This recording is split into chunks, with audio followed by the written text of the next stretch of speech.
هل أتى على الإنسان حين من الدهر لم يكن شيئا مذكورا إنا خلقنا الإنسان من نطفة أمشاج نبتليه فجعلناه سميعا بصيرا إنا هديناه السبيل إما شاكرا وإما كفورا إنا أعتدنا للكافرين سلاسل وأغلالا وسعيرا إن الأبرار يشربون من كأس كان مزاجها كافورا عينا يشرب بها عباد الله يفجرونها تفجيرا يوفون بالنذر ويخافون يوما كان شره مستطيرا ويطعمون الطعام على حبه مسكينا ويتيما وأسيرا إنما نطعمكم لوجه الله لا نريد منكم جزاء ولا شكورا إنا نخاف من ربنا يوما عبوسا قمطريرا فوقاهم الله شر ذلك اليوم ولقاهم نضرة وسرورا وجزاهم بما صبروا جنة وحريرا متكئين فيها على الأرائك لا يرون فيها شمسا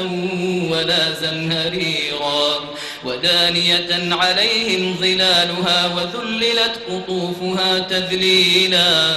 ويطاف عليهم بآنية من فضة وأكواب كانت قوارير من فضة قدروها تقديرا ويسقون فيها كأسا كان مزاجها زنجبيلا عينا فيها تسمى سلسبيلا ويطوف عليهم ولدان مخلدون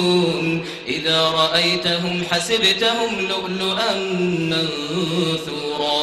وإذا رأيت ثم رأيت نعيما وملكا كبيرا عاليهم ثياب سندس خضر واستبرق وحلوا أساور من فضة وسقاهم ربهم شرابا طهورا إن هذا كان لكم جزاء وكان سعيكم مشكورا